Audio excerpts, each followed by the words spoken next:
Assalamualaikum warahmatullahi wabarakatuh, saudara dan saudari yang dirahmati Allah sekalian. Selamat malam dan salam sejahtera kepada semua. Maaf lambat sikit hari ni. Jadi saya bersiaran secara live di Facebook saya, page Muhammad Syafiq Abdul Halim, dan juga di TikTok saya, Syafiq.Halim. Waalaikumsalam Faizal Mustafa. Aduka Bonaka, waalaikumsalam. Abdul Rahim, waalaikumsalam. Cik Muhammad Nur, waalaikumsalam. Kasmin Al-Fakir, Muhammad Nazaruddin, Muhammad Talib, waalaikumsalam. Warazkuan, waalaikumsalam. Lahat, waalaikumsalam. Halim B, waalaikumsalam. Zakaria Abu Nazri Mustafa, Zaini Kamaruddin, Mat Firdaus. Cintaku tekadku, pilah kat Facebook. Muhammad Azlan, Omar Al-Khayyum, Pak Tamwi, Raizal Ramlan, waalaikumsalam. Kashmir Al-Fakir, Pak Tanwi, Ahmad Zuki, waalaikumsalam. Normawati Mak Yusof, waalaikumsalam. Malik Hidir, waalaikumsalam. Pendekar Mustang, waalaikumsalam. Zai, waalaikumsalam Zai. Teruskan perkongsian. Oh, angin banyak malam ni. Muhammad Hafiz, waalaikumsalam. Cik Muhammad Nur, ya, terima kasih. Zua Penter, waalaikumsalam. Teruskan perkongsian. Di TikTok tu dia ada anak panah satu tu. Dia ada anak panah satu macam tu. Lah dia berkata pala singit. Waalaikumsalam. Dia ada anak panah satu yang tu. Teruskan perkongsian seantero dunia. Waalaikumsalam warahmatullahi wabarakatuh. Di Facebook pun sama, dia ada button share. Teruskan perkongsian. Sahabat-sahabat semua. Jadi apa nama ni, waalaikumsalam kepada sesiapa yang memberi salam. Angin banyak, mana ilmu banyak. Tak kot kan.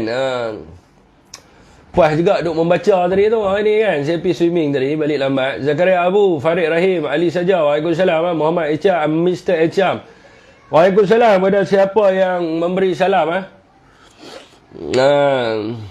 Okey teruskan perkongsian saudara semua agar suara kita didengari dan agar membawa ilmu kepada semua orang lah yang melihat apa nama ni kita punya live pada malam ni. 600 bilion ada juga. Okey, apa nama ni, yang pertama sekali kita nak mengucapkan terima kasih lah kepada rakan kita Rek dan juga rakan-rakan kita yang mengangkat kaitan dengan nasib selama ini sejak daripada Pakatan Harapan menerajui Kerajaan Negeri Selangor. Walaupun kita tahu bahawa tindakan yang dibuat oleh Kerajaan Selangor hari ini adalah satu langkah politik kerana mereka rasa goyang di Selangor, dan mereka terpaksa ambil satu langkah politik untuk mengarahkan MPSJ dan juga PBT untuk membantu penjaja dan juga peniaga agar mereka dapat mempertahankan Kerajaan Negeri Selangor tersebut. Tapi rakyat, khususnya di TikTok dan di Facebook yang melihat live kita setiap malam, mereka tahu siapakah yang bersuara. Mereka boleh menilai siapa yang yang bersuara dan memperjuangkan hak mereka, sehingga akhirnya PBT dia tunduk kepada kehendak rakyat. Jadi sebelum ni kita memperjuangkan soal peniaga di wilayah Persekutuan Kuala Lumpur. Peniaga-peniaga yang apabila Anwar pergi berbincang dengan DBKL, kita mendapat maklum bahawa peniaga-peniaga mereka punya barangan mereka dirampas. Kita lihat peniaga-peniaga di Kuala Lumpur ni dia panggil dia punya peralatan dia dirampas.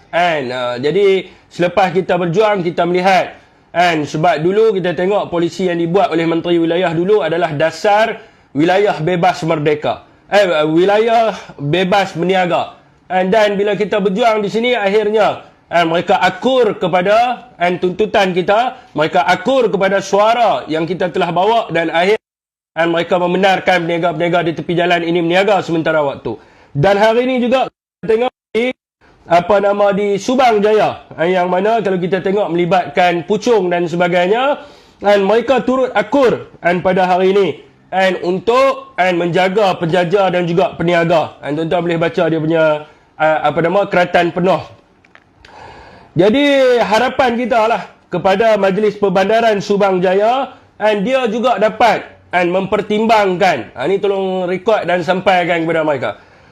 Dan kita akan memperjuangkan, saya akan bagi tahu kepada REC, kita akan memperjuangkan supaya pihak PBT dan juga MPSJ dapat mempertimbangkan untuk mengeluarkan permit sementara kepada peniaga dan penjaja sementara mempunyai tapak khusus untuk mereka kerana keadaan ekonomi sekarang ni yang amat memaksa. Dan kita tahu ramai di antara kita yang terpaksa membuat dua kerja dan dia tidak dapat menampung kos yang meningkat sekarang ini. Dan MPSJ ni kita minta juga kepada MPSJ, dan mereka juga perlu memeriksa premis yang dimiliki oleh anggota mereka atau dimonopoli oleh anggota mereka. Dan mereka boleh mengambil contoh sebagaimana Plus mereka boleh ambil example R&R Plus yang mana tidak ada pegawai Plus ataupun anggota di dalam Plus ini, mereka boleh memohon, bukan sahaja mereka, anak-beranak mereka pun tak boleh mohon gerai di atas R&R tersebut kerana dikira sebagai conflict of interest boleh dikira sebagai rasuah dan sebagainya. Sebab itulah peniaga-peniaga atas R&R tidak ada orang Plus, kebanyakannya adalah orang luar. Saya kalau nak mohon gerai atas R&R cukup mudah. Sebab apa? Sebab mak saya adalah salah seorang daripada panel untuk meluluskan gerai atas R&R tu. Jadi saya pun minta tak boleh, anak dia.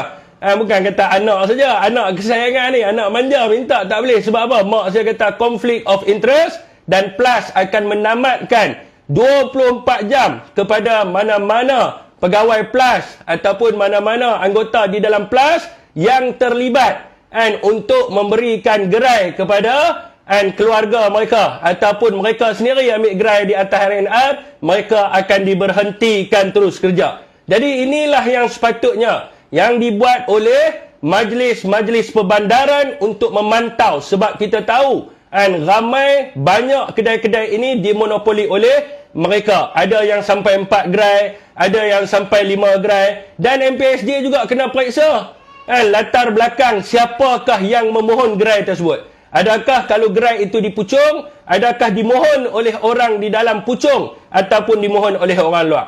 Kalau dimohon oleh orang luar, kena tengok sama ada dia bermaustating di Puchong ataupun dia adalah kroni kepada seseorang yang meniaga di kawasan ini. Ini yang kita minta supaya MSJ untuk menyelaraskan semula gerai-gerai di bawah PBT, di bawah Kerajaan Negeri Selangor ini. Kita tidak mahu gerai-gerai yang dimonopoli oleh pihak-pihak tertentu. Dan juga kita tengok juga gerai-gerai, mungkin ada gerai yang dipolitikkan. Contoh dalam satu tempat niaga ni semua ahli-ahli dia.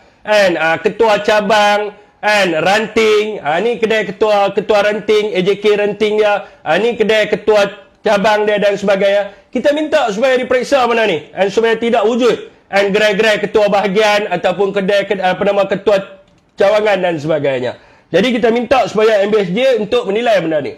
Dan saya akan ajak REC, kalau REC ada kat dalam ni, saya akan ajak REC, waalaikumsalam YB, saya akan ajak REC supaya kita akan membawa suara penjaja dan peniaga untuk mendesak untuk memberi permit sementara.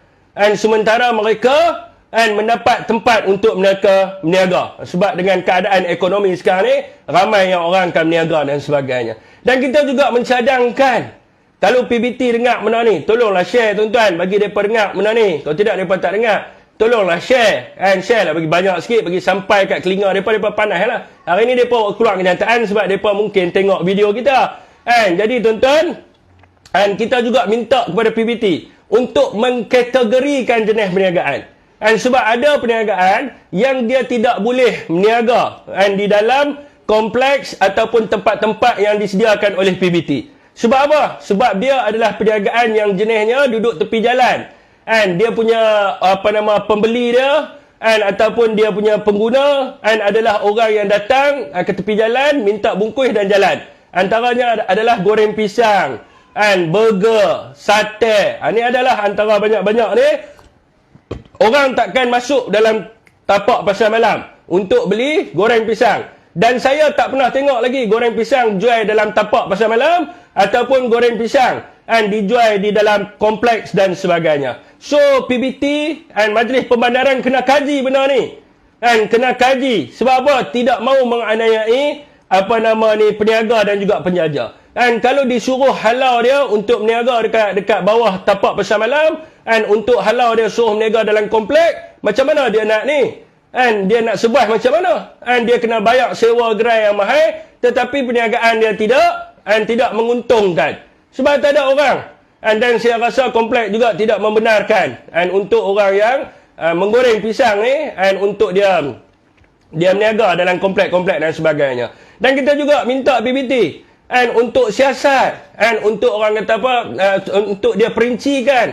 Ada tempat-tempat yang dibagi kepada peniaga jenis masakan, tetapi tempat tu tak boleh masak. Nak buat apa? Kalau dia meniaga sebagai contoh bihun sup, tapi tapak yang dia dapat daripada PBT itu adalah tapak yang tak boleh masak, ataupun gerai yang tak boleh jual barang masakan. Untuk apa? Ni penganiayaan kepada dia. Jadi kena tengok. Bagi dekat orang gerai ni kena guna otak, kena tengok. Contoh macam bihun sup ke, contoh macam char kway teow ke, contoh macam apa lagi, ayam goreng ke apa ke, nugget ke. Tapi kalau tak boleh masak, buat apa? Kalau tempat tu tak boleh masak, adalah untuk tujuan apa PBT bagi pada mereka. Apa-apa pun saudara semua, kita mengucapkan tahniah kepada rakan-rakan kita yang memperjuangkan berkaitan dengan rakyat. Kita tak pernah maki siapa-siapa, kita tak pernah herdik siapa-siapa, tetapi kita memperjuangkan di atas landasan rakyat. Kita memperjuangkan supaya nasib rakyat terbela. Kita memperjuangkan supaya pihak di atas ini tidak menekan rakyat di bawah ni yang sekarang ini tengah susah. Dan akhirnya pihak-pihak mereka yang sebelum ini di BKL, sekarang ni MPSJ, mendengar kepada rintihan hati rakyat dan mereka telah pun membuat satu keputusan. Itu adalah mukadimah pada malam ni.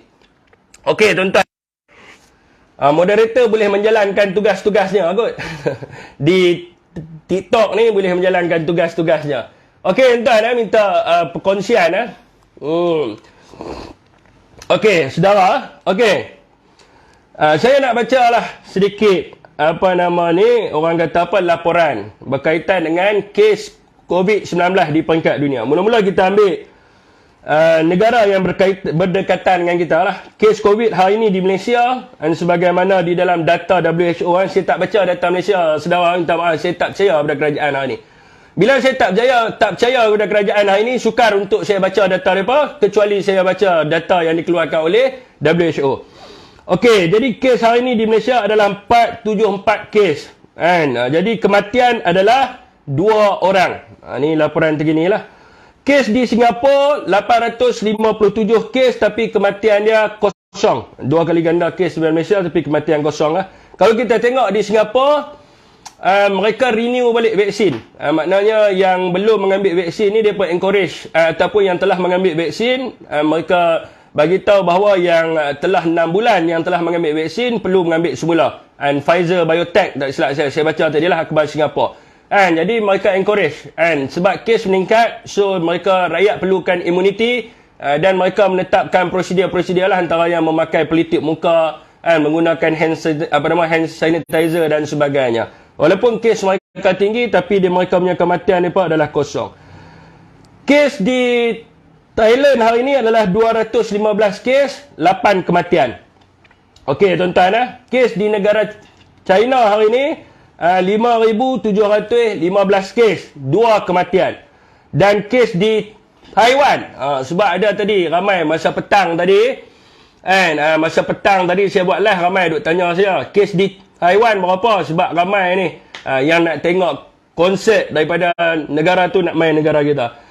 Okey, kes di Taiwan adalah 25,990 kes dan kematian adalah 28. Hari inilah kes yang terjadi di negara Asian berbanding Jepun dan juga China pada hari ini. So, ni siapa yang minta tadi, saya dah bagi dah lah. So, hari ini tuan-tuan, saya tahulah, dia soalan yang dipertanya ni adalah related dengan satu kenyataan yang dibuat oleh menteri hari ini. Tapi apa nak bagi tahu kepada saudara semua, COVID ni memang wujud. Dulu orang duk tanya, wujud kan COVID ni? Bentuk dia macam mana dulu masa kita jadi kerajaan dulu kan? Orang-orang PH lah rajin tanya, konspirasi lah, apa nama Tan Sri Muhyiddin dengan Freemason lah, and the New World Order kan, mereka duk buat live dulu kan. Saudara ingat ada semua dulu mereka duk buat live kan? Tan Sri ni konspirasi New World Order semua kan. Jadi COVID ni wujud. And memang ada COVID ni, bentuk dia yang bulat tu macam ada spike tu kan.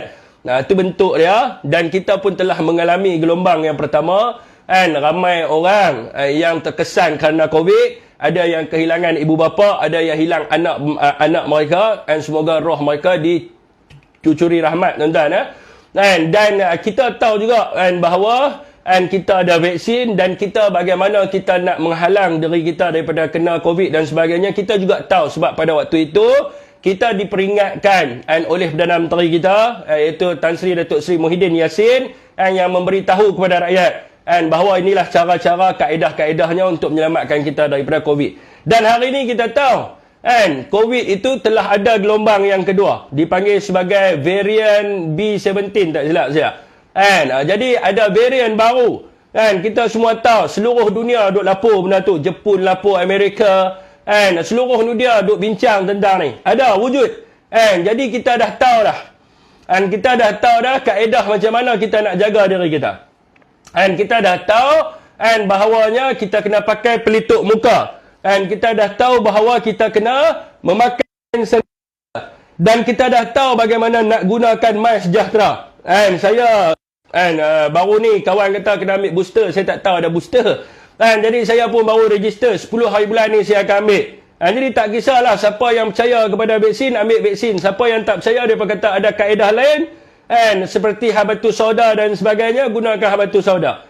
Saya bagi tahu kepada saudara semua, saya rajin keluar, saya kempen aktiviti masyarakat dan sebagainya. Saya dah kena COVID ni, tak silap saya di Johor 3 kali, di Pulau Pinang itu sekali. Lepas balik ceramah tu saya kena test positif 4 kali kena. Jadi saya nak bagi tahu pada saudara semua, 4 kali saya kena ni, apa saya buat? Saya makan habatus sauda. Saya tak tidur tak apa, saya makan habatus sauda, saya pergi jogging, saya jogging seorang-seorang lah, jangan jogging kat tasik apa semua. Pakai baju apa nama yang tebal sikit. Macam saya dulu, saya ada vest yang PGA. So lari dalam tu peluh, saya makan habatus sauda 3 hari, test balik negatif. Yang ni saya bagi tahu lah, yang ni saya ambil. Dan saya juga ambil vaksin, saya bukan tolak vaksin. Tapi saya nak bagi tahu keberkesanan habatus sauda tu ada. Keberkesanan habatus sauda tu ada. Tapi jangan makan banyak sebab dia panas. Kalau yang beli jenis liquid tu, letak atas lidah. Titik atas lidah tu, lepas tu titik dah layak, wajibat dahaka, terima kasih. Titik layak, minum. Lepas tu buat aktiviti. Tapi jangan campur dengan orang lah. Kuarantinkan diri, InsyaAllah. Siapa yang nak vaksin, saya ambil juga vaksin tak masalah apa. Jadi itulah yang kita kena betul amalkan habatus sauda ya. Habatus sauda dia kena amal lah. Jadi kalau kena waktu tu guna pun tak apalah, tapi dia makan masa lama sikit lah. Tapi kalau boleh amal tu lagi bagus. Jadi kita kena tahu bahawa benda tu ada, dan kita kena pastikan supaya kita dihindari daripada benda ni. Sebab dia adalah satu virus yang boleh menyebabkan kepada kematian. Walaupun kerajaan kita ni buat sambil lewa, tetapi kita kena tahu rakyat jaga rakyat. Yang ni kita kena sedar. Rakyat jaga rakyat. Kita jaga diri kita seolah-olah kita jaga anak rakan kita. Kita jaga diri kita seolah kita jaga rakan kita. Kita jaga diri kita seolah kita jaga kedua ibu bapa kita. Kita jaga diri kita seolah kita jaga masyarakat. Jadi kita kena tahu. Bukan makna kita jaga rakyat itu kita pergi tolong saja. Kita kena jaga diri kita. Sebab tu dalam agama dia bermula dengan diri kita. Lepas tu keluarga kita dan juga masyarakat. Sebab apa? Sebab dia ada rantaian. Kalau kita buat kesilapan, orang yang paling pertama kena adalah keluarga kita. Lepas keluarga kita kena, dia keluar, masyarakat kena. Jadi dia ada rantaian di antara satu sama yang lain. Bila agama menetapkan sesuatu perkara, pasti dia ada kebaikan kepada semua. Maka kita kena jaga diri kita. Supaya keluarga kita tidak terkesan, dan keluarga kita, anak-anak kita pergi main dengan anak-anak rakan-rakan kita, anak-anak rakan kita juga tidak terkesan kerana kita. Jadi saya tahulah hari ini dah orang kata apa, masuk hari yang ketiga sekolah, and praktikkan and untuk beli mask, and untuk beli mask muka bagi kepada anak-anak. And sebab ada yang vaksin anak, ada yang tak vaksin. Saya tak vaksin anak saya. And saya takut ni saya beritahu secara live. Kan? Saya tak vaksin anak saya sebab saya takut ada implikasi. And sebab budak kecil lagi kan, kita tak tahu semua ada badan dia kuat ke tak. Sebab pak dia yang berat 114 kilo pun kena tumbang. Bengkak tangan-tangan. Jadi saya tak maulah kan. Budak kan kita tak tahu nak jadi apa kat dia. Sebab anak saya selalu masuk hospital. Jadi saya takut dia efek dia punya jantung apa ke. Susah. Jadi dia tak dia pun tak ambil vaksin. Tapi dia pun main sesama dia lah. Dia pun tak keluar pergi apa semua tak ada. Dia pun main sama adik-beradik dia dan pergi sekolah pun mengikut pada prosedur yang ditetapkan. Jadi saudara semua pun kena pastikanlah untuk jaga anak-anak. Sayang anak-anak tuan. Waktu duk ada rasa benci apa dia ni buah ni. Tapi waktu dia tak ada esok, barulah kita nak terkenang kalau kita jaga sebaiknya, barulah kita duk rasa. Lepas tu gaduh laki bini bercerai pula. Sebab abang lah tak mau jaga anak, sebab yang lah tak mau jaga anak. Lepas tu gaduh bercerai. Jadi sebenarnya salah dua-dua. Dua-dua leka terhadap penjagaan anak-anak. Okey tuan. Itu adalah berkaitan dengan kes COVID dalam negara kita. Okey tuan-tuan, ni orang nak tanya petang tadi, saudara-saudara semua berkaitan dengan bola sepak. Walaupun saya bukan peminat bola sepak, hampa kena share sebab lagi ada isu panas. Buat tak share baru rugi. Okey ni orang kata apa? Saya walaupun saya bukan peminat bola sepak, saya main rugby. Saya main rugby daripada umur saya 16 tahun. Saya main dengan klub. Saya main dengan Kedah Darul Aman. Saya main dengan DRC, Darul Aman Rugby Club. Pada waktu tu pengurusi belanja pantun saya tak tahu.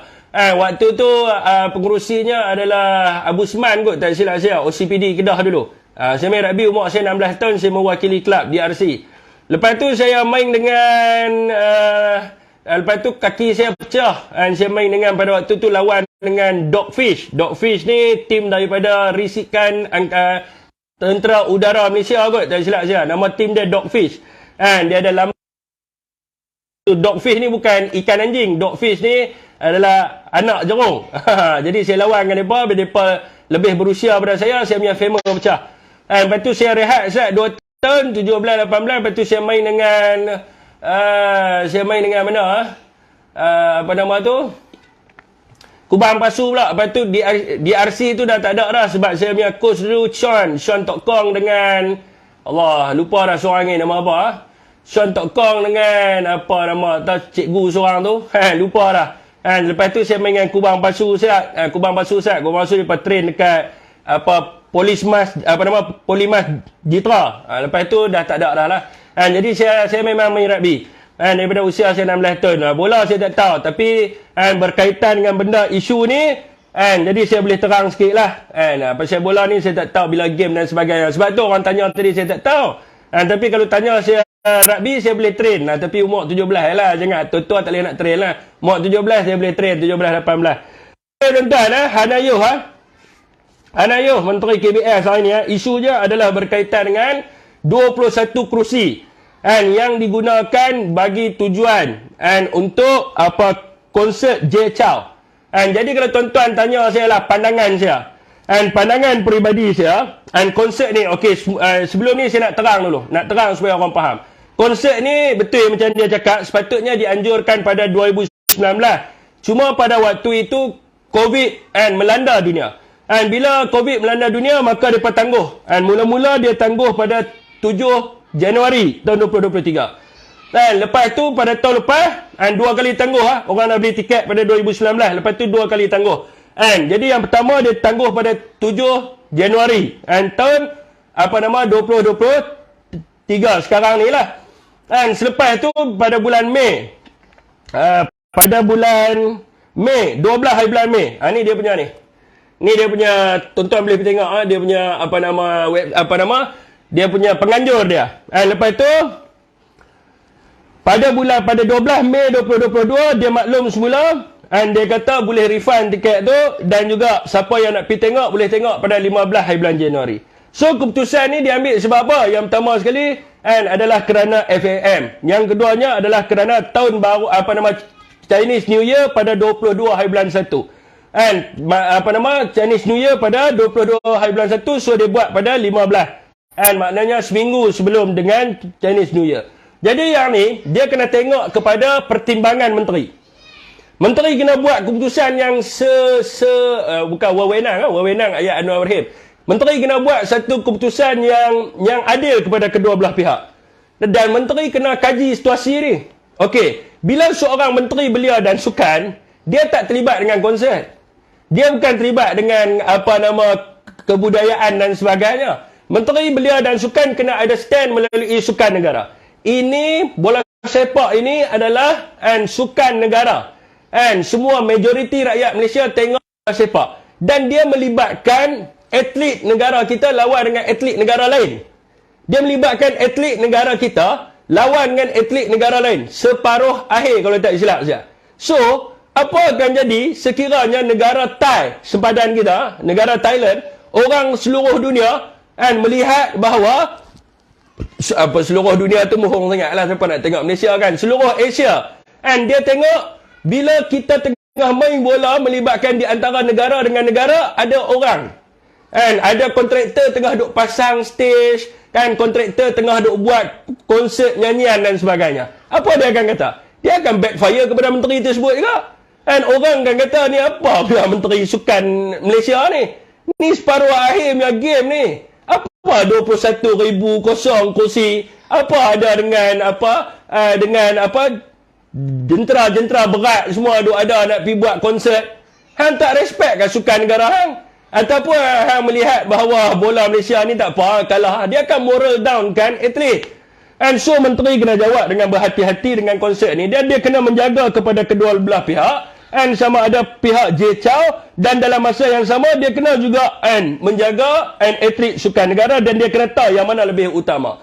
Game ini melibatkan satu hari je. Dia melibatkan satu hari, dan orang Malaysia ni tak bodoh. Atau bukan sangat nak pergi cabut kerusi ke, nak pergi rosakkan apa-apa yang melibatkan benda tu. Jadi dia bagi saja tiket ni 21,000. Bagi orang Malaysia, bagi rakyat Malaysia nak tengok bola di situ. Nak tengok secara live. Bagi masuk 21,000. Tidak ada masalah apa. Dan pastikanlah selepas daripada itu, saya rasa tak ada lagi orang tengok bola cabut kerusi. Saya tak tahulah, saya bukan peminat bola kebangsaan. Saya tak rasa lagi orang tengok bola dia pergi kencing dan berak di situ. So dia tengok mungkinlah ada sampah-sampah makanan sikit dan sebagainya tu. Dia kata staff 500 orang nak buat konsert ni 500 orang staff daripada Taiwan mai sini. So bagilah. Bagi dulu rakyat masuk. Kalau tak boleh bagi 21,000 pun bagilah 20,000, sebab ni melibatkan separuh air. Melibatkan semi final. Malaysia lawan dengan Thai. Selalu Malaysia lawan dengan Thai ni satu benda yang besar lah bagi rakyat Malaysia. Sebab kita ni memang musuh dengan Thai lama tuan. Dalam rugby pun sama. Musuh utama rugby Malaysia adalah Thai. Musuh utama kalau kita dapat lawan Thai ni kira hebat lah. Saya pernah lawan dulu rugby dengan University Prince of Songkla. Pernah lawan dengan dia. Pernah lawan dengan University Prince of Songkla. Betul tak? Prince of Songkla, tak silap saya. Jadi bagi rakyat Malaysia ni adalah satu yang besar bagi mereka. Ini adalah satu harapan mereka untuk melihat secara live. Jadi kita mintalah kepada Menteri Adam Adli ni saya tak perlu kod nama dia, sebab orang tahu dia ni bukan tahu apa. Bangun tidur pukul 10 pagi jadi menteri. Dalam Dewan Rakyat pun senyap ya kan. Jadi dekat luar ni lah apa masuk dalam Dewan Rakyat sepatah apa pun tak cakap. Duduk jadi menteri pun apa pun tak buat kerja. Tapi kita tahu Hanayo dia boleh buat kerja. Dan kita tahu Hanayo ni adalah seorang yang rajin buat kerja. Jadi kita minta kepada Hanayo ni untuk menimbang semula keputusan. Dia timbang semula keputusan supaya membenarkan. Dan kalau nak bagi rakyat suka ni, dia ada banyak cara lah. Tapi kita perbankan takkan kita nak ajak kerajaan. Kena fikir lah.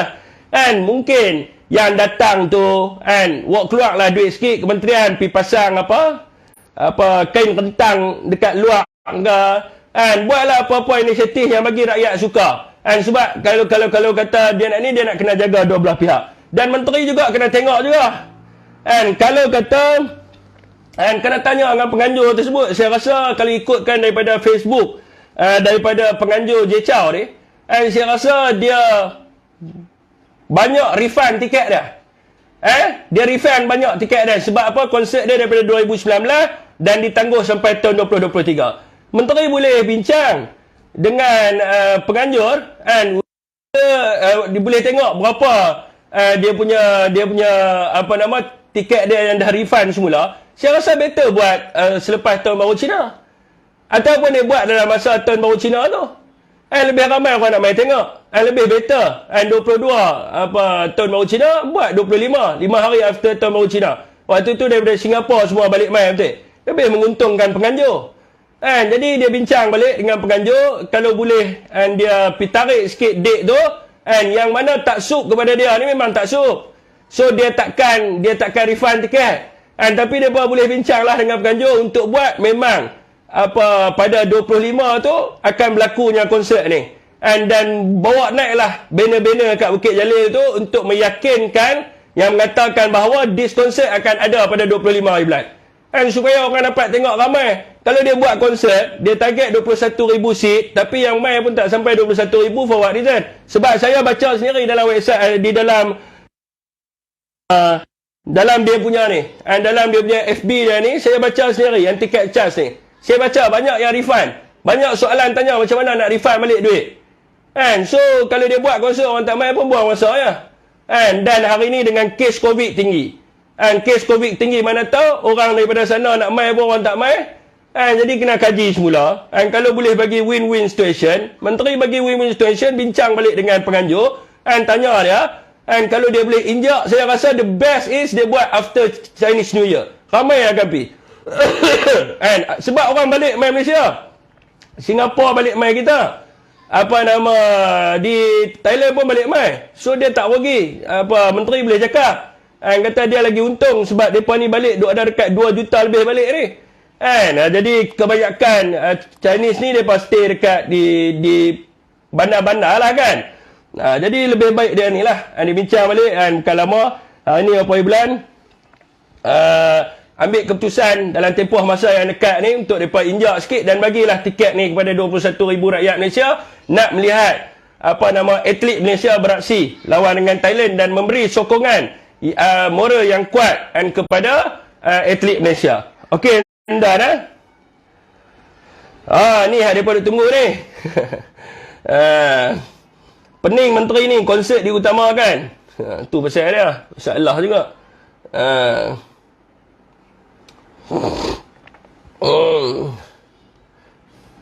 Okey, tuan teruskan perkongsian saudara. Hasut refugee lagi beranas. KWSP dah luluskan. Itu saya tak tahu. Hak ni yang kita tahu. Yang ni kita nak desak.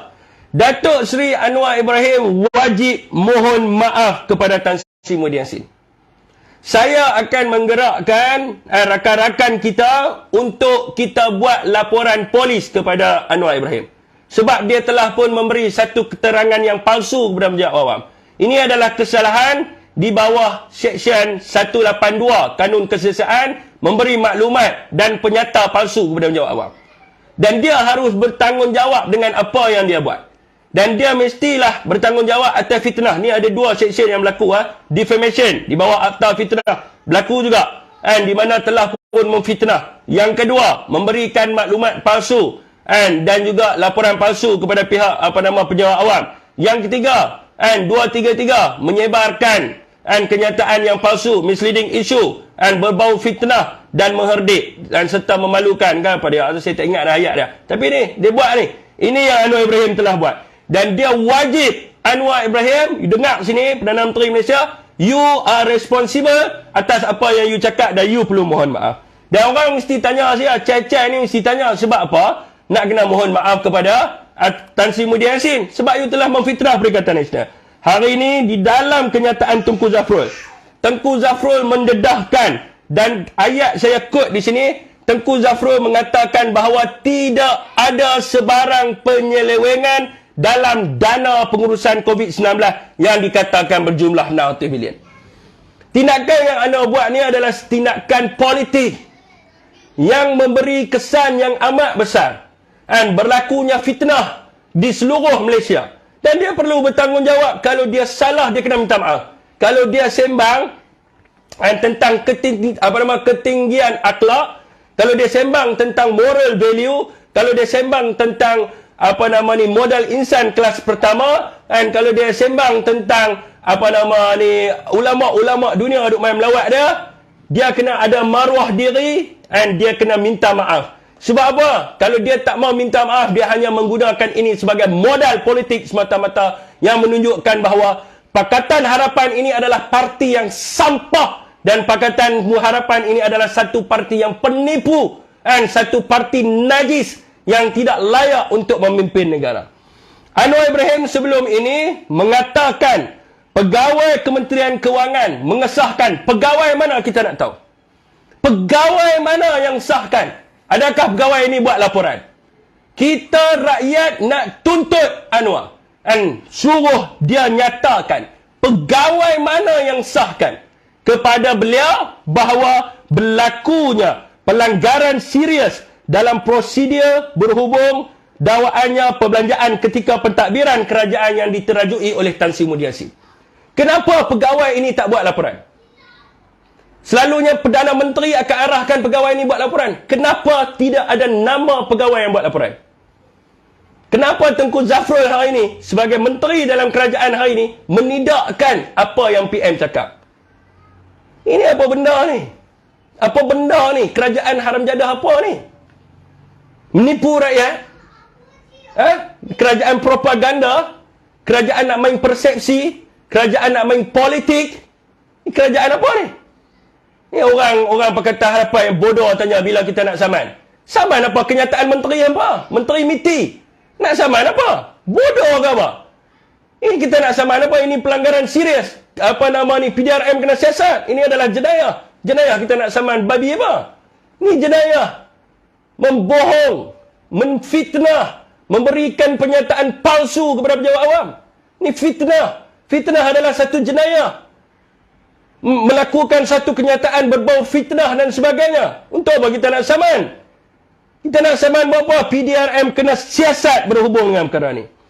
Dan dakwaan yang dikeluarkan oleh Anwar ternyata palsu. Apabila hari ini Menteri Perdagangan Antarabangsa dan Industri MITI Tengku Zafrul sendiri ketika ditemu bual eksklusif bersama dengan CNBC mendedahkan tidak ada sebarang pelanggaran dan penyelewengan, dan beliau sendiri mengesahkan bahawa tidak pernah dipanggil oleh Suruhanjaya Pencegahan Rasuah Malaysia SPRM untuk disiasat walaupun Tengku Zafrul adalah Menteri Kewangan pada ketika itu.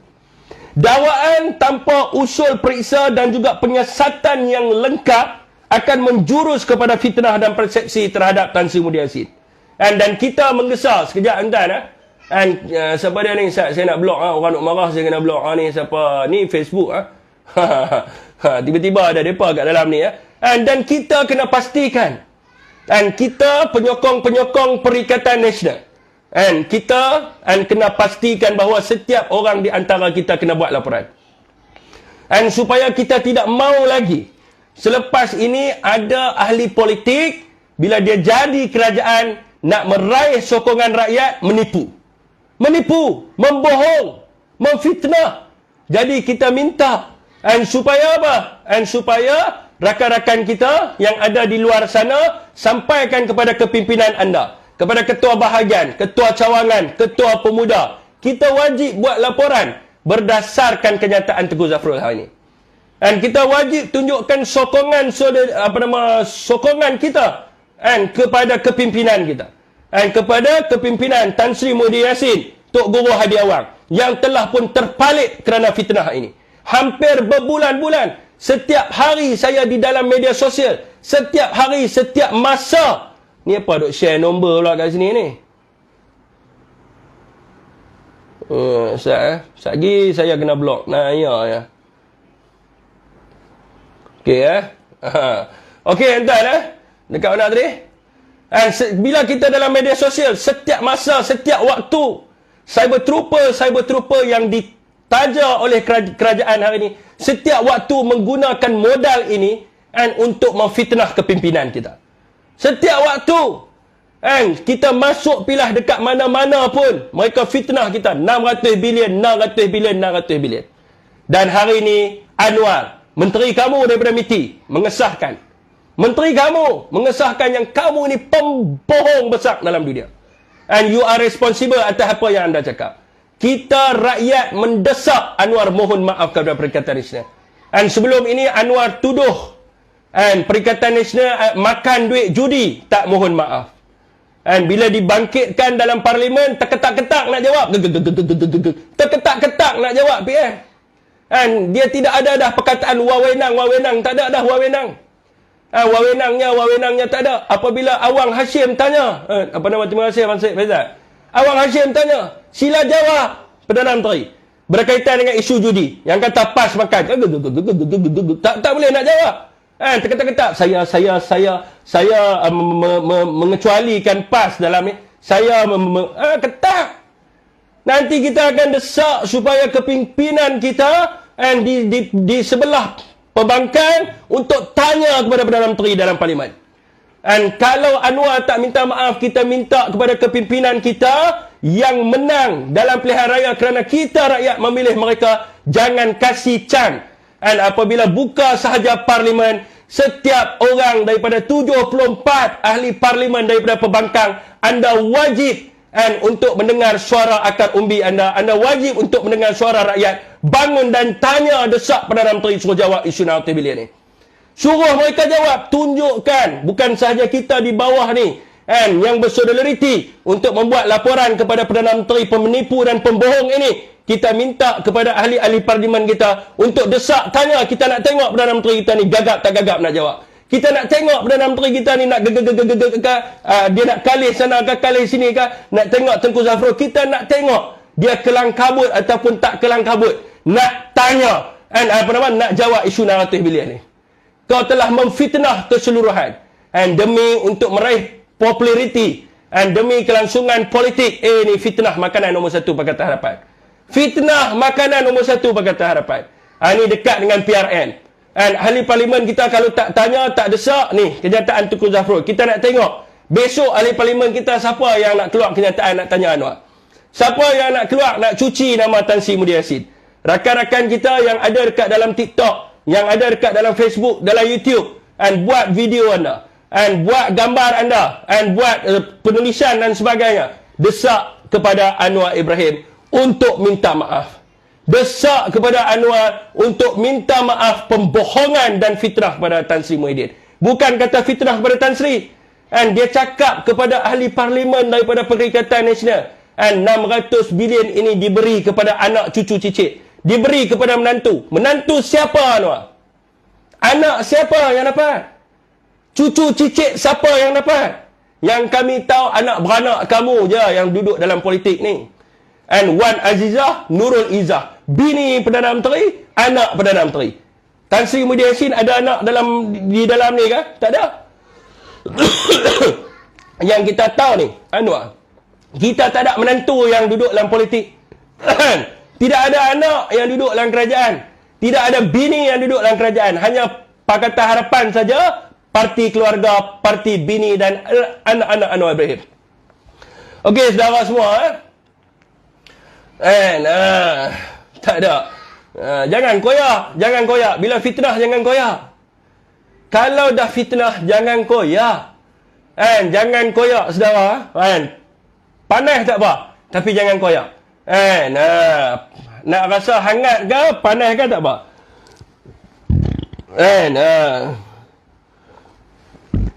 Ni menteri ni, Mak Sabu pula ni. Ni mai, dia kuih mai dah, panas ni.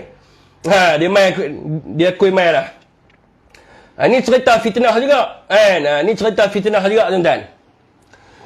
Kalau tuan-tuan tengok hari ni, kenyataan yang dikeluarkan oleh Mak Sabu, Presiden Amanah ni. Dia kata apa? Dia untuk orang tak tahulah Mak Sabu lah ni, dia sebagai menteri apa, saya bagi tahulah. Dulu Mak Sabu menteri pertahanan lah, bukan menteri pertahanan. Dia adalah menteri pemakanan sekarang ni ya. Menteri Pertanian dan juga Keterjaminan Makanan ataupun singkatan dia Kementerian Pemakanan.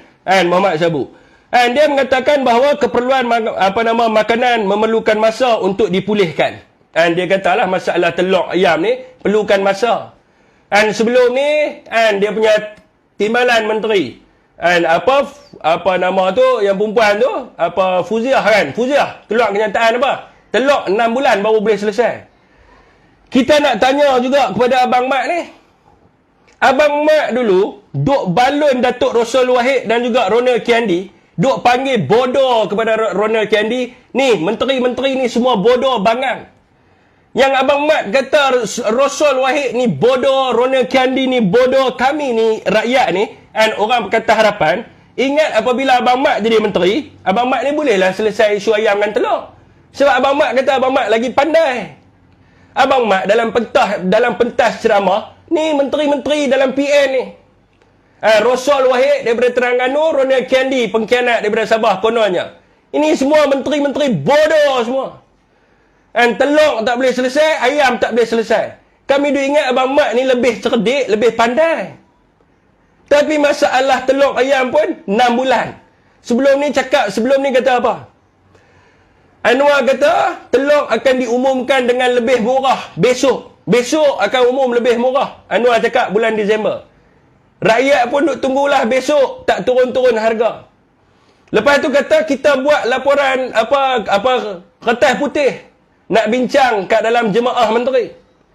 Kita pun duk tunggu, rakyat duk tunggulah. Yang kata berkaitan dengan yang kos sara hidup rakyat, telur ayam nak turun. Lepas keluar daripada mesyuarat, bukan cerita tentang kos sara hidup, cerita tentang Pulau Batu Putih.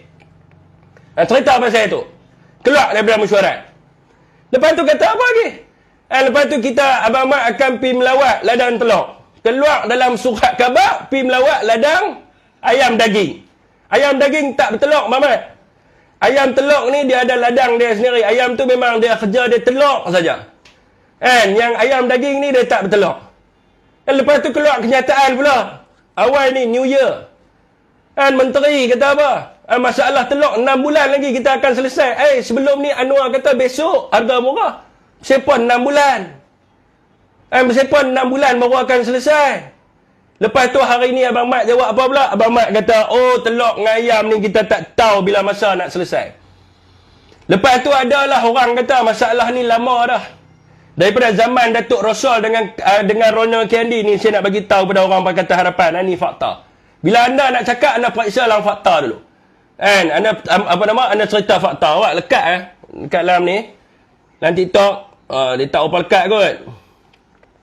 Tak, ni orang lain okey ya. Ni saya nak bagi tahu ni, orang Pakatan Harapan, bila anda nak sebut masalah ni mai daripada kerajaan terdahulu, anda kena pergi periksa fakta tu. Faktanya, semasa zaman Datuk Rosul Wahid dan juga Datuk Ronald Kiandi menjadi menteri, harga siling ayam dahulu RM9.40. Harga telur adalah RM12.40. Dan pengusaha tidak boleh jual lebih daripada harga siling. Ni kenyataan daripada Ronald Kiandi.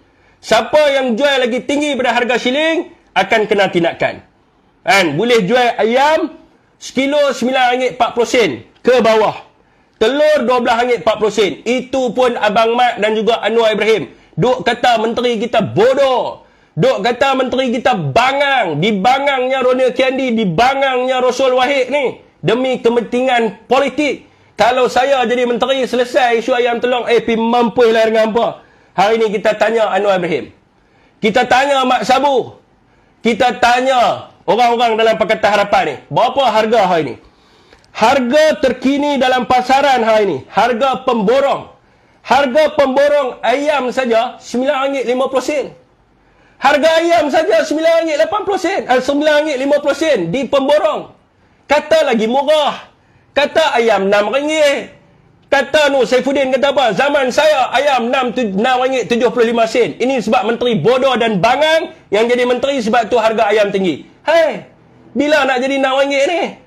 Bila ayam nak jadi RM6 dengan RM7 ni? Pembohong Okey. Lepas tu telur.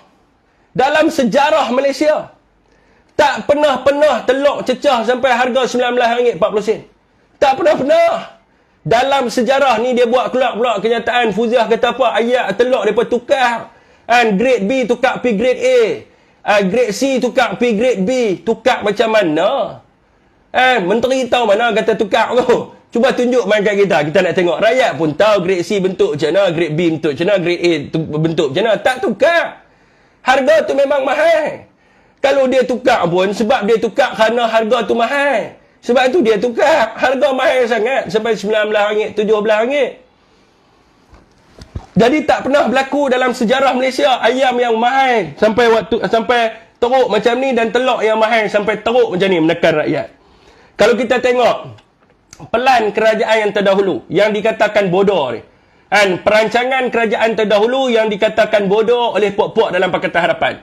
Pakatan Harapan dulu maki menteri kita, kata Ronald Kendi bodoh, Rosal Wahid bodoh, Perdana Menteri bodoh, semuanya bodoh bagi mereka. Lah ni kita nak tanya, apa plan yang dibuat oleh Rosal dan juga Ronald Kendi yang mereka kata bodoh?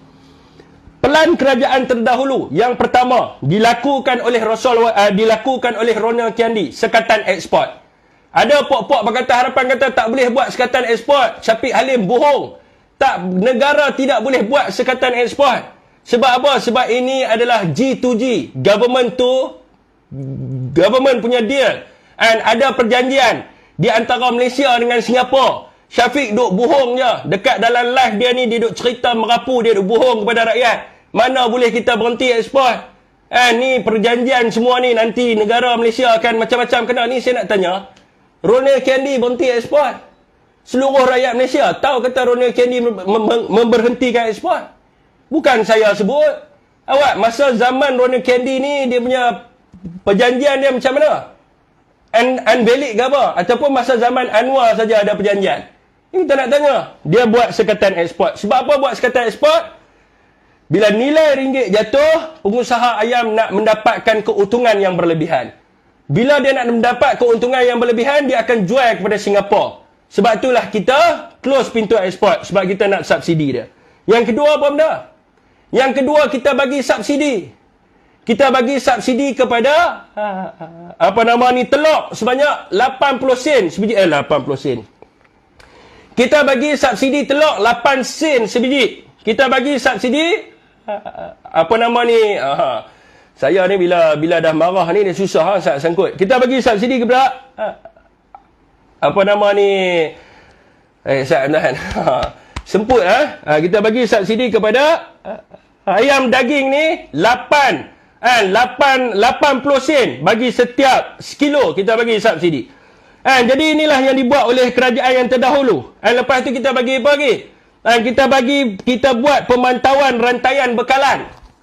Kita buat pemantauan kepada rantaian bekalan bermula daripada ekspor bermula daripada import tu.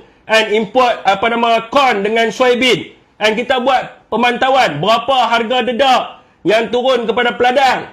Kita tengok harga dedak. Lepas tu kita buat pemantauan di peringkat ladang. Apa yang menyebabkan ayam dijual ni adalah terlampau mahal. Kita buat pemantauan, tengok okey elektrik naik, kita reducekan elektrik. Kita tengok tidak ada orang kerja di ladang. Kita bagi pekerja-pekerja asing lulus pekerja asing untuk bagi kerja di ladang. Ni yang dibuat, kita buat dia punya chain dia, buat pemantauan mengikut kepada rantaian bekalan tu. Lepas tu di peringkat pemborong, kita kaji harga daripada ayam keluar. Harga anak ayam, berapa harga anak ayam, harga yang keluar daripada ladang dan harga yang ada kat pemborong. Kita tengok ada ambil untung berlebihan, ada sembunyi ayam, ada macam-macam benda lah yang dia buat di peringkat pemborong. Lepas tu kita tengok daripada harga pemborong sampai ke peruncit, berapa harga peruncit, berapa harga orang tengah dan sebagainya. Kita buat pemantauan kepada keseluruhan rantaian bekalan. Sebab itulah kita boleh jual harga lebih murah. Yang seterusnya, apa yang kerajaan buat dahulu? Kerajaan buat penyelarasan harga semasa. Dia buat penyelarasan harga semasa. Dia buat macam mana? Dia arahkan pegawai pemantau harga untuk menggunakan aplikasi yang telah pun disediakan oleh KPDN HCP. Aplikasi dipanggil sebagai Easy Adu dan juga Price jadi dia gunakan kedua aplikasi ni. Pengguna akan buat aduan di bawah aplikasi tersebut, Easy Adu. Dan pegawai pemantau harga akan merekodkan harga semasa di dalam aplikasi price catcher tu, untuk memastikan supaya rakyat dan juga akan menikmati harga yang lebih murah. Jadi ini yang dibuat oleh kerajaan terdahulu. Saya nak tanya, Mak Sabu buat apa? Mak Sabu buat apa? Apa yang Mak Sabu buat sekarang ni? Yang Mak Sabu bodohkan Rasul Wahid dulu. Yang Mak Sabu membodohkan Ronald Kendi dulu. Ni yang mereka buat untuk memastikan supaya harga ni lebih murah. Mak Sabu buat apa? Apa yang Abang Mat buat? Ni cerita orang amanah, orang Pakatan Harapan. Setakat bagi tahu dekat kita, setakat bagi tahu kepada kita tak boleh selesai. Apa perancangan yang dibuat oleh kerajaan untuk memastikan supaya harga ni rendah? Kerajaan buat apa sekarang ni? Rakyat tanya, kerajaan buat apa sekarang ni? Apa langkah yang diambil oleh kerajaan? Kerajaan hanya respon kepada naratif saja. Langkah kerja kerajaan tak ada. Kami bukan nak tengok menteri berlakon pi turun kat ladang ayam. Kami bukan nak tengok menteri berlakon turun buat pemantauan. Rakyat tahu hang ada menteri, hang ada pegawai di bawah hang. Cuma kami nak tahu dasar dan polisi yang dibuat oleh kerajaan hari ni. Ni orang Pakatan Harapan kalau hampa buat live malam ni. Cerita. Apa langkah yang hampa ambil? Dulu hampa naik atas pentas, hampa duk kata kami ni bodoh, kami ni bangang, kerajaan gagal, Tan Sri Muhyiddin Yassin, macam-macam hampa kata. Hampa ni yang cerdik pandai ni. Kerajaan Pakatan Harapan yang cerdik pandai, yang intelektual, yang hebat segala bentuk ni, nak tanya, apa hampa buat? Kalau hampa tak boleh buat apa yang orang bodoh ni buat, yang hampa kata mereka ni bodoh, hampa bukan tahap bodoh, bahalul. Menteri yang duk ada lah ni bahalul, tolol. Sebab dulu hampa kata orang bodoh, bawah daripada bodoh adalah bahalul dan juga tolol ni. So menteri yang duk ada ni adalah bahalul lah. Okey saudara semua. Banjir balik.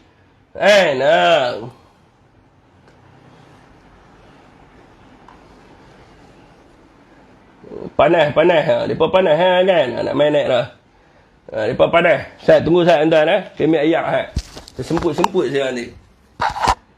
Tunggu saya teruskan share. Menteri tolol je jadi masalah.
Okey, saudara semua. Sibuk dengan harga babi tu masalah dia. Dulu, kalau tuan-tuan tengok laporan menteri-menteri kita dulu, kita boleh bagi tahu harga jagung berapa. Harga jagung, kita tengok dalam macro trend berapa harga jagung. Saya nak bagi tahu pada tuan-tuan. Saya ingat balik. Harga jagung 710 US dollar per bushel. Ni harga jagung. 710 zaman kita dulu lah. Tinggi lah 710 ni. Harga corn, harga soybean, soya 14.23 per bushel dulu. Ni harga ni kita tengok dunia. Saya kira orang tanya bushel ni tambah. Ni kita tengok jagung dengan soybean ni kita import, dia commodity price. So kita tengok harga dia per bushel. Jagung dulu 710. Soybean. Soybean 14.23 kot. Saya minta maaf kalau saya salah tuan-tuan pergi check balik. Tapi itulah harga dia. Harga jagung sekarang ni berapa? Mai, cuba. Harga jagung sekarang ni berapa harga jagung? Harga jagung hari ni, Macro Trend. Berapa? Merapu kencing. Ustaz, saya kalau tak tunjuk depa kata saya tipu, Ustaz. Alalang saya buka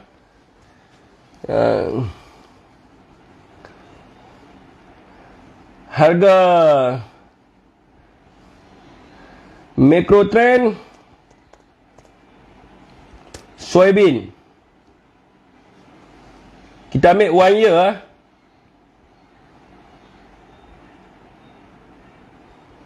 6 bulan September, Ogos kita ambil harga ayam ni. Ni harga dia. Ni tuan-tuan tengok soybean punya harga. Ni soybean.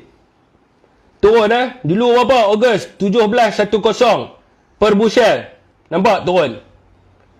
Ni DFB saya tunjuk DFB. FB macam mana nak kalih kamera dah lupa habis dah. Okey, FB. Ni.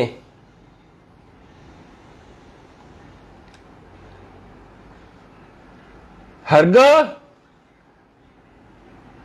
17.10 tadi saya salah. Soybean price. Okey.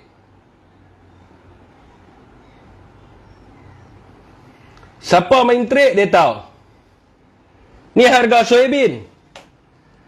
Harga jagung corn.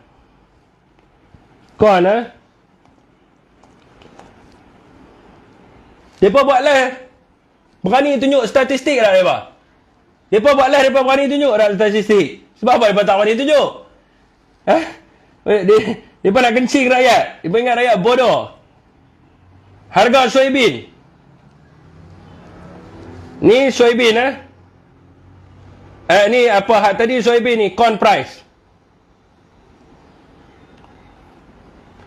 Corn price 6 month. Naik ke turun? Turun. Harga dulu 712, saya sebut ni 710 per bushel. Sekarang ni kita ambil yang ni. Kita ambil yang Disember itu 683. Kalau ambil hari ni lagi turun 652. Naik ke turun? Saya tunjuk kat FB pula. Ni harga.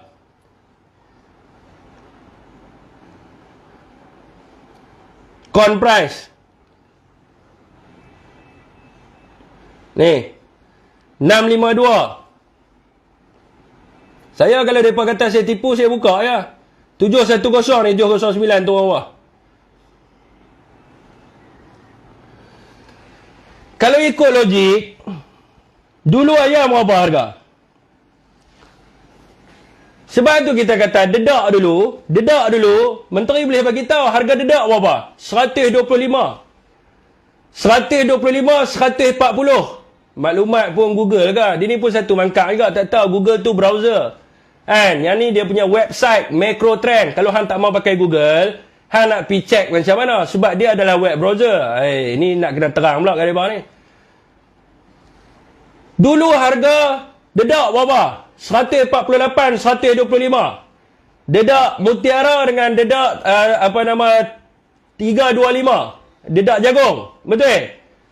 50 ke 40 kilogram.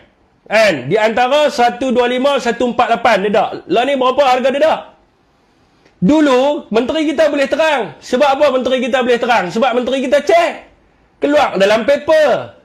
Harga dedak 125, 148. Siapa awak keluar ni? Anwar Musa. Sebagai jihad inflasi. Kenyataan akbar Anwar Musa. Dia boleh bagi tahu sebab apa? Sebab menteri cek. Menteri lah ni, Mak Sabu boleh bagi tahu tak? Mak Sabu tak boleh bagi tahu sebab dia tak cek. Dia kata harga dedak naik. Berapa harga dedak naik? Dulu menteri kita jawab, harga dedak naik pada kadar 125 hingga ke 148 per 50 kilogram. Kita boleh jawab sebab kita cek. Mereka tak cek. Dia habak je dedak naik. Okey, saya nak tanya, berapa harga dedak lah ni? Harga dedak lah ni di antara 98 hingga ke 110. Harga dedak. Kan 98, 110, 94, 98. Harga dedak lah ni turun ke naik?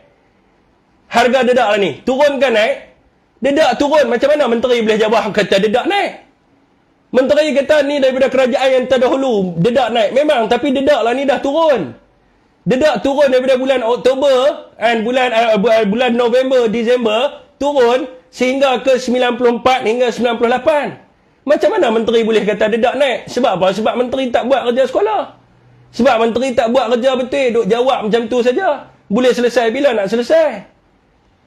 Bila nak selesai macam kita. Kalau dulu kita tanya, tuan-tuan pergi tengok kenyataan daripada yang amat berhormat menteri dulu. Sebab apa kita tutup pintu ekspor? Kita boleh jawab. Ringgit jatuh pada waktu itu RM4.06 per USD. 1 USD RM4.6. Ringgit jatuh pada waktu itu. Sebab pada waktu itu orang akan tumpu kepada ekspor. Berapa banyak yang diekspor keluar? Kita boleh jawab.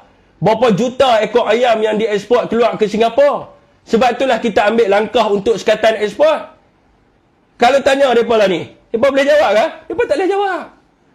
Kalau kita buat penyelarasan harga, sebab apa kita buat penyelarasan dulu? Kita boleh bagi tahu. Di kawasan-kawasan ini, harga dia banyak ni. Harga di supermarket banyak ni. Harga di sini banyak ni. Tetapi ada pihak-pihak yang jual harga lebih tinggi. Sebab apa? Sebab tidak ada penyelarasan harga. Kita boleh jawab. Kita buat. Tapi hari ni kita tanya Mak Sabu, dia boleh jawab apa? Mak Sabu jawab apa hari ni, tuan-tuan? Mak Sabu jawab apa? Mak Sabu jawab dedak naik dengan harga barang naik. Okey, tuan-tuan. Tu tak apa pasal Mak Sabu. Ni pasal Zahid pula. Zahid. Zahid. Kesian orang bencai ya. Okey, Zahid. Zahid hari ni dia tanya kepada MB Kedah Sanusi. Zahid tanya, Sanusi bila nak siapkan rumah masa banjir di Baling? Soalan tu salah. Tak sepatutnya Zahid tanya bila nak siap rumah masa banjir. Zahid kena tanya soalan apa sebagai timbalan Perdana Menteri? Dia kena tanya kepada MB, banjir kat Baling ni sebab apa? Banjir kat Baling ni sebab apa? Dia kena tanya soalan tu. Dan perlunya penyiasatan dibuat kepada orang yang menyebab kepada banjir ni. Kita tanya pula kepada Zahid, siapa yang menerima cadangan dan meluluskan syarikat ECK Development Sdn Bhd ni? Siapa yang meluluskan cadangan ECK Development Sdn Bhd untuk merancang menanam durian Musang King di Gunung Inas pada skala besar? Siapa yang luluskan? Ni kita kena tanya. Ni punca banjir yang menyebabkan ramai rakyat mati. Inilah punca yang menyebabkan ramai yang rumah rosak. Siapa yang luluskan? Siapa bagi kelulusan? Ni kena Zahid ni. Zahid kena jawab as timbalan Perdana Menteri dan juga Presiden of UMNO, dia kena jawab soalan ni. Ni punca dia. Siapa nak didakwa? Kenapa hari ni Ahmad Bashar masih belum lagi didakwa kerana membawa malapetaka kepada rakyat? Saya orang Kedah, IC saya 02, lahir di Pendang, belakang Balai Polis Lama Pendang. Bidan, tok saya bidan saya, bukan lahir hospital. Tok saya bidankan saya. Nama dia Aisyah, depa pun tahu. Ni bidankan saya dalam rumah belakang Balai Polis Pendang. Tanya Awang Hashim, dia tahu mak saya siapa dia. Depa duk kawan dulu sekolah menengah Pendang. Saya membesar di Jitra, umur 5 tahun baru pergi Jitra. Umur 12 tahun terus pergi balik ke Sik. Belajar di sekolah agama Sik. Lepas tu pergi dekat Royal Military mai Kuala Lumpur. Lepas tu patah balik pergi sekolah menengah Bandar Baru Darul Rahman, sekolah menengah Jitra. Lepas tu sekolah Bandar Baru Darul Rahman. Lepas tu 18 tahun patah balik mai Bangi JMI. Dia tak lama di Jitra ni. Tapi di Pendang, lahir di Pendang. Lepas tu belajar di Sik. Jadi saya orang Kedah. Saya nak tanya, bila MB ni nak kena dakwa? Bila Ahmad Bashar nak kena dakwa? Sebab apa tidak ada penyiasatan ke atas Ahmad Bashar? Ni kita nak tanya, melibatkan syarikat ni. Seluruh rakyat Baling tahu tentang ni. Seluruh masyarakat di Baling tahu tentang benda ni.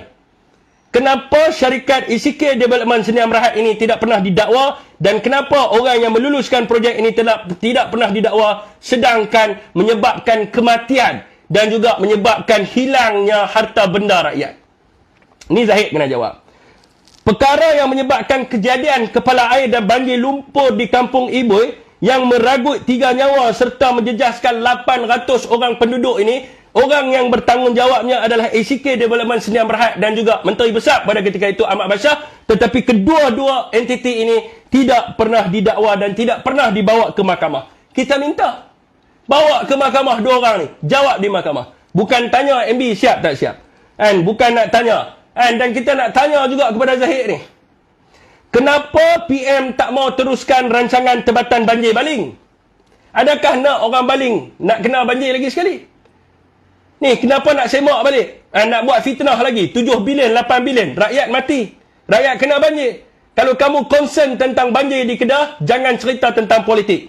Ada boleh timbalan menteri cakap apa? Dia kata kepada rakyat Kedah, hampa sokong PN, maka Menteri Besar kena bertanggungjawab pada hampa. Lebih kurang macam tu lah.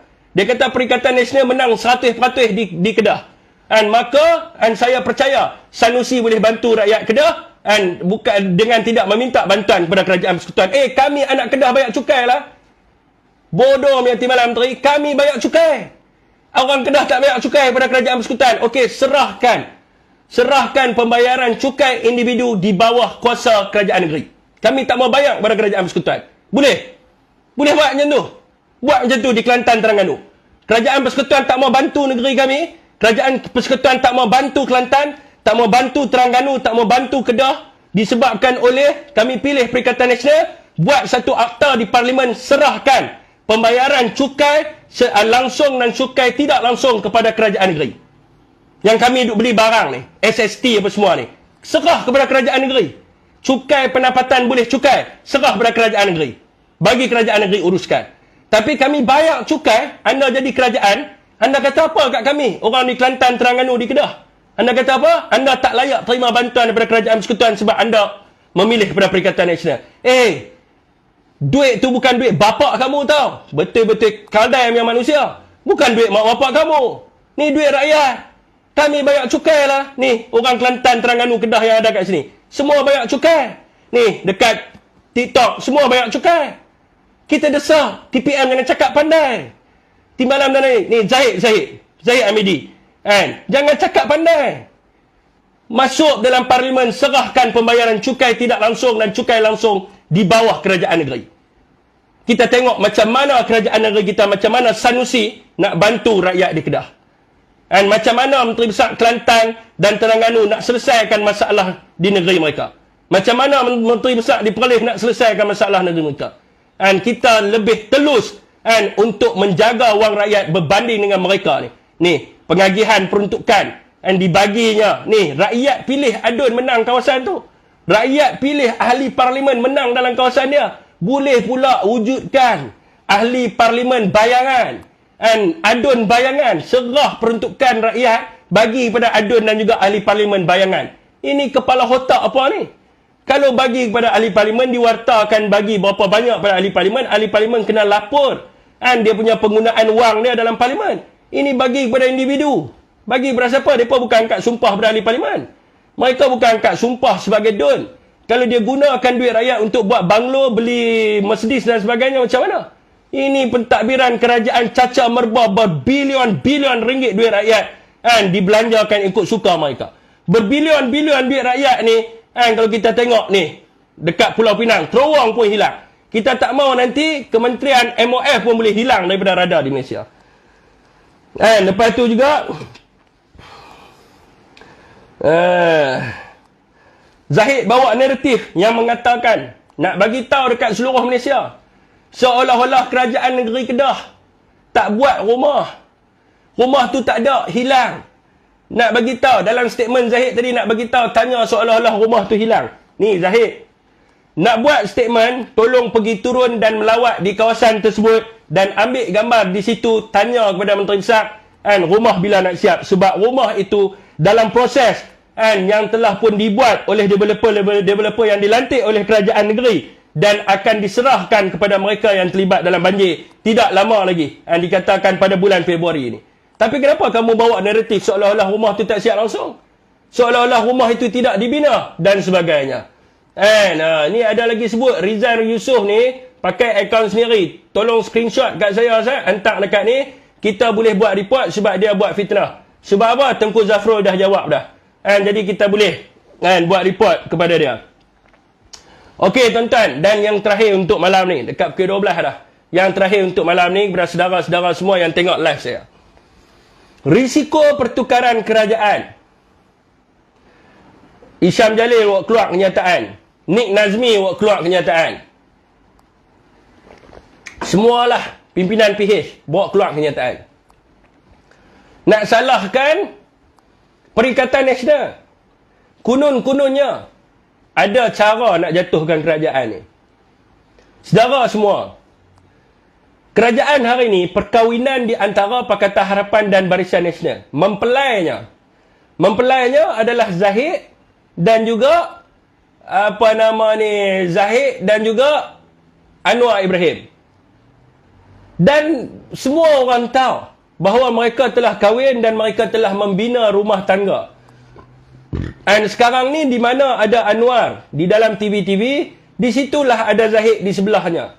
Dengan perasaan cinta dan kasihnya, dengan perasaan orang kata apa, yang tidak berbelah bagi kepada di antara dua orang ni. Jadi di peringkat Perikatan Nasional sentiasa mendoakan agar kedua-dua mempelai ini bahagia hingga ke syurga. Kita mendoakan, semua kita mendoakan, semoga perkahwinan mereka ni hingga ke syurga.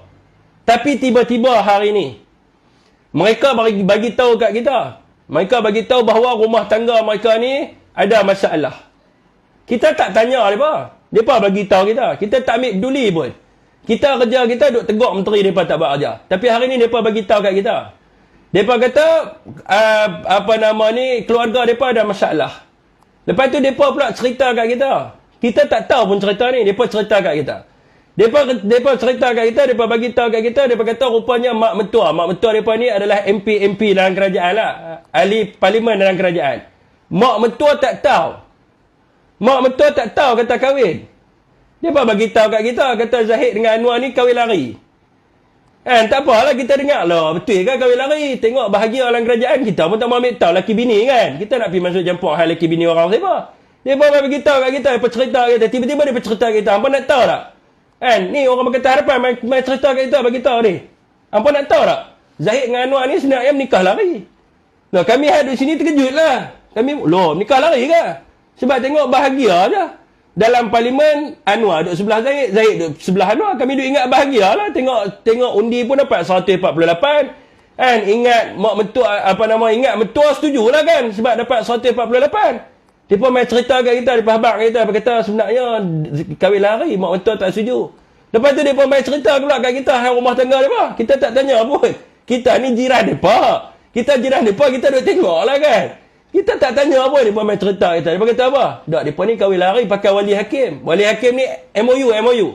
Guna wali hakim. Kita kata kat depan lah.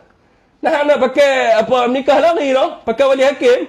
Tapi kata 148 macam mana? Dia pun main cerita kita lah. Kita pun lah ni dah tersebar lah cerita pasal rumah tangga mereka. Satu Malaysia tahu. Kata dia pun ni menikah lari. Guna wali hakim. Jadi kita pun duk tengok lah mereka punya cerita dan sebagainya ni. Lepas tu dah lah mereka cerita kat kita, mereka tanya kita pula. Mereka tanya kita, mereka kata apa? Mereka tanya kita, mereka kata ni, hang tahu tak kata bini aku curang? Kita pun duk pening. Bini hang curang, hang tanya aku? Mana aku nak tahu? Bini hang bini hang jagalah. Hang duk tanya aku kata bini hang curang. Tahu tak kata bini hang curang? Kita mana nak tahu rumah tangga mereka kan. Lepas tu mereka duk abang pula. Mereka kata lah ni mak mentua, dua-dua mempelai lah tak setuju. Ni dia macam cerita drama Indonesia, tuan-tuan tak? Cerita drama Indonesia ada zoom-zoom. Tung. Ada tu kan. Lah ni mereka cerita kita.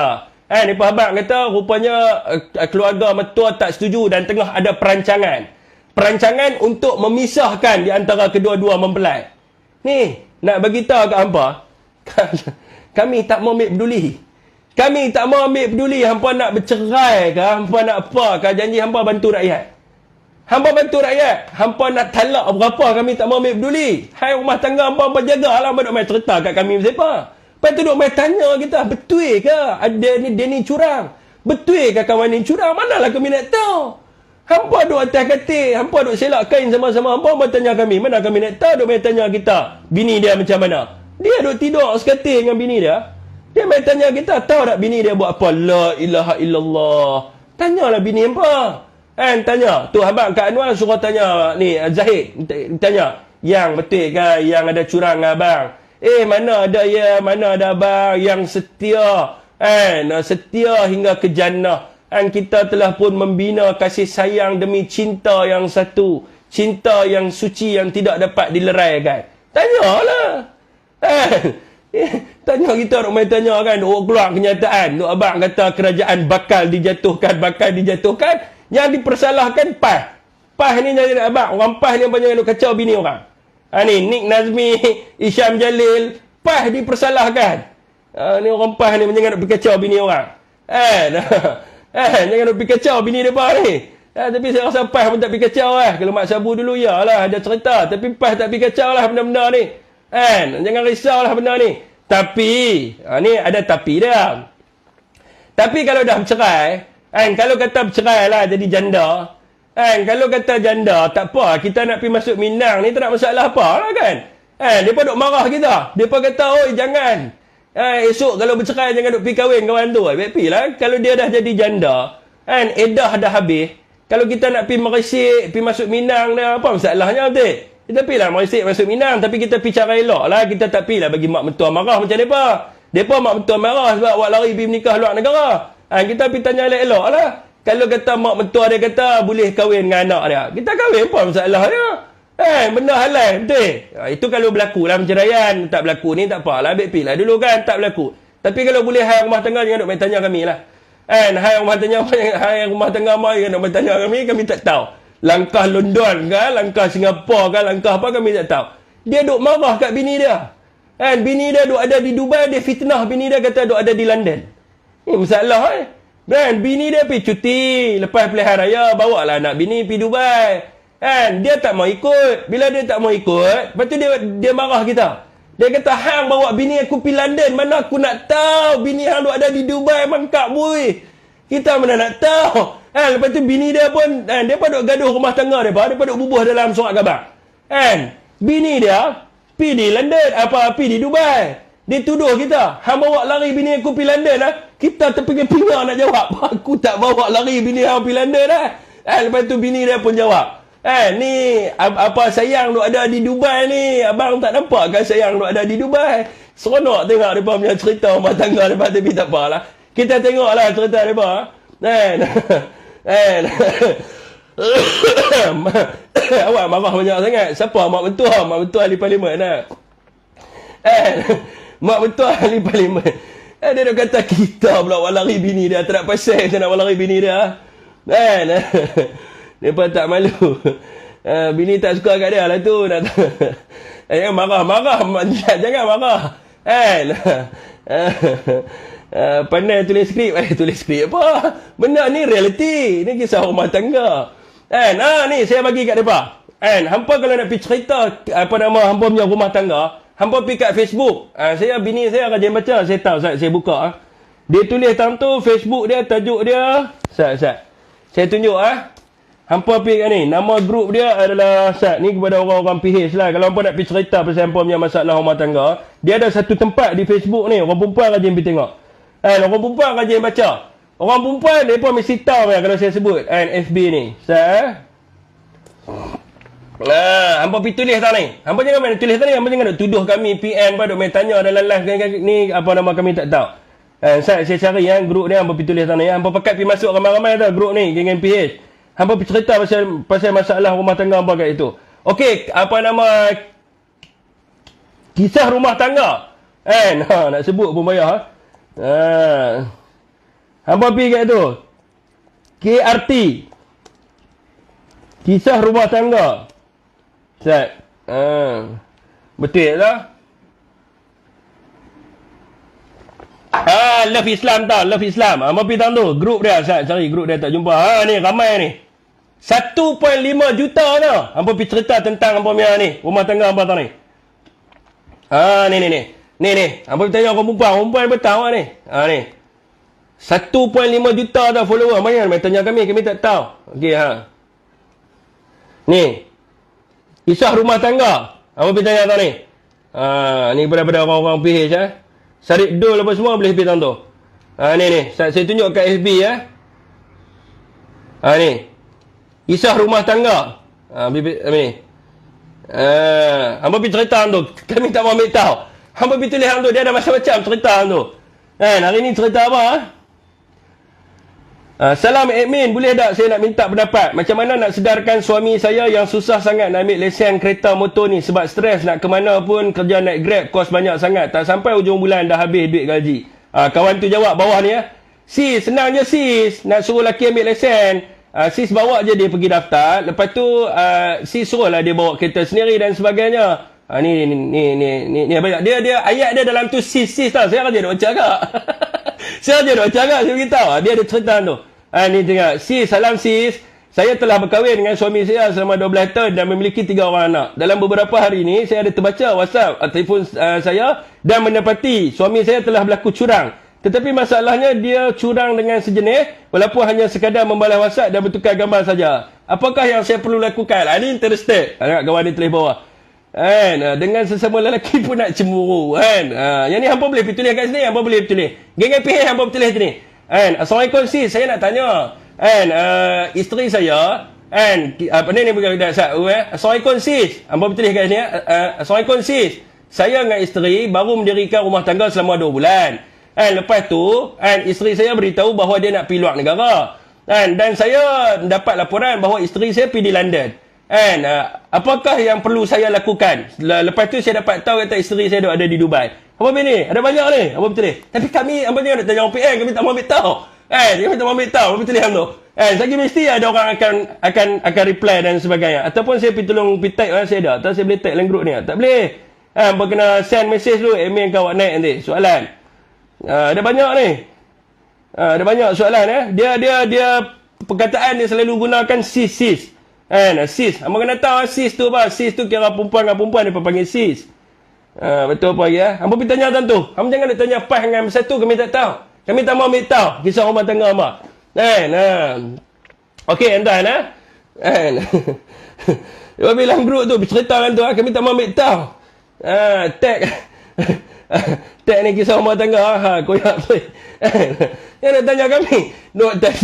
Duk main tanya kita, duk tuduh kita pula kan. Ataupun apa betul itu?